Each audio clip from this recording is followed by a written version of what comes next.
যুক্তরাষ্ট্রের মসনদে আবারও ডোনাল্ড ট্রাম্প। আশা, নিরাশা, শান্তি ইত্যাদি শব্দগুলোর ওপর দাঁড়িয়ে তৈরি হয়েছে মার্কিন প্রশাসন। এই প্রশাসনের যেন তাড়াহুড়ো সবকিছুতেই। শপথ গ্রহণের প্রথম দিন থেকেই নানা বিতর্কিত কর্মকাণ্ডে সমালোচিত হয়েছেন ট্রাম্প। এবারে সে সমালোচনার পথ যেন আরও সুপ্রসারিত করলেন নব্য এই প্রেসিডেন্ট।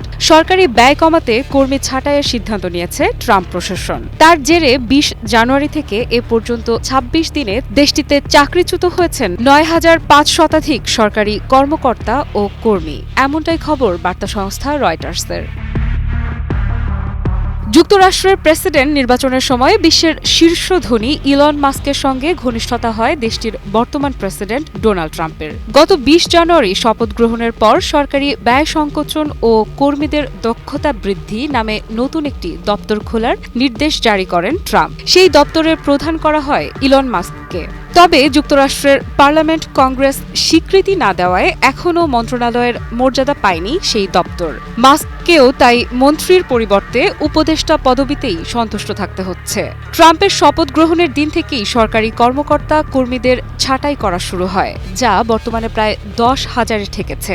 স্বরাষ্ট্র, বিদ্যুৎ ও জ্বালানি, অবসরপ্রাপ্ত সেনা কর্মকর্তা ও সদস্যদের পুনর্বাসন, কৃষি, স্বাস্থ্য, মানবিক পরিষেবা সহ প্রায় সব মন্ত্রণালয়ের কর্মকর্তা ও কর্মীরা রয়েছেন চাকরিচ্যুতদের তালিকায়। আর এই চাকরিচ্যুতি বা ছাঁটাইয়ের পুরো বিষয়টি ঘটেছে ইলন মাস্কের সরকারি ব্যয় সংকোচন ও কর্মীদের দক্ষতা বৃদ্ধির তত্ত্বাবধানে।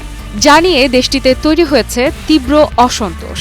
শীঘ্রই তালিকায় আরও হাজারের অধিক কর্মী যুক্ত হতে যাচ্ছেন, কারণ যুক্তরাষ্ট্রের অভ্যন্তরীণ কর আদায়কারী সরকারি সংস্থা ইন্টারনাল রেভিনিউ সার্ভিস IRS সম্প্রতি জানিয়েছেন যে সামনের সপ্তাহেই ১,০০০-এর বেশি কর্মকর্তা ও কর্মচারীকে ছাঁটাইয়ের নোটিশ দেয়া হবে।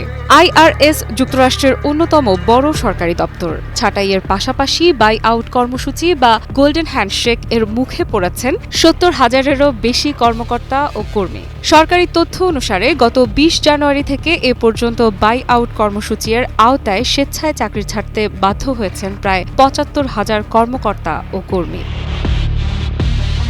সঠিক প্যাড আর সঠিক তথ্য দিয়ে এসব সামলে নিব এক হয়ে। Monalisa sanitary napkin. কর্মী ছাঁটাইয়ের পাশাপাশি অনেক সরকারি দপ্তর ও সংস্থায় আর্থিক বরাদ্দ বন্ধ করে দিয়েছে ট্রাম্প প্রশাসন। ফলে অস্তিত্ব সংকটের মুখে পড়েছে সেসব দপ্তর সংস্থা। দেশটির ভোক্তা অধিকার সুরক্ষা বিষয়ক সরকারি সংস্থা কনজিউমার ফিনান্সিয়াল প্রোটেকশন ব্যুরো ইতোমধ্যে বন্ধ হয়ে গেছে। বাকি বেশ কয়েকটি দপ্তর সংস্থা বন্ধ হওয়ার পথে আছে। কর্মীদের গণহারে ছাঁটাই এবং সরকারি সংস্থায় অর্থ বরাদ্দ বন্ধের প্রসঙ্গে সম্প্রতি ট্রাম্প বলেন, কেন্দ্রীয় সরকারের আকার আয়তন অনেক স্ফীত হয়ে পড়েছে এবং এর ফলে প্রচুর অর্থের অপচয় ও দুর্নীতি জালিয়াতি হচ্ছে। গত বছর সরকারের দেনা পৌঁছেছে $৩৬ লাখ কোটি এবং বাজেটে ঘাটতি ছিল $১,৮০,০০০ কোটি। তাই সরকারি ব্যবস্থাকে সংস্কার করতে সর্বসম্মতিক্রমে এই ছাঁটাই ও বরাদ্দ বন্ধের কর্মসূচি নেওয়া হয়েছে।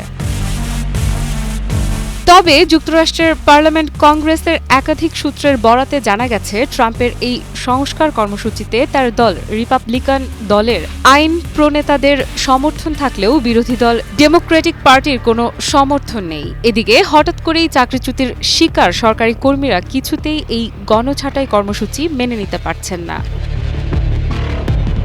যুক্তরাষ্ট্রের সরকারি কর্মকর্তা কর্মীদের union national federation of federal এমপ্লয়িজের নির্বাহী পরিচালক স্টিভ লেনকার্ট রয়টার্সকে জানিয়েছেন, বর্তমানে দেশে এবং বিদেশে কর্মরত সরকারি কর্মকর্তা ও কর্মীদের সংখ্যা প্রায় ২০,৩০,০০০-এর মতো এবং তাদের মধ্যে চলতি বছর ১,০০,০০০-এরও বেশি স্টাফকে ছাঁটাই করা হবে বলে আশঙ্কা করছে ইউনিয়ন। ট্রাম্পের এমন হঠকারী সিদ্ধান্ত পশ্চিমাদের জীবন ও জীবিকায় বাজে প্রভাব ফেলবে এমনটাই আশঙ্কা করছেন বিশ্লেষকেরা। তাদের মতে তীব্র ক্ষোভ পরিণত হতে পারে বিপ্লবে, এমন আশঙ্কাও অমূলক নয়।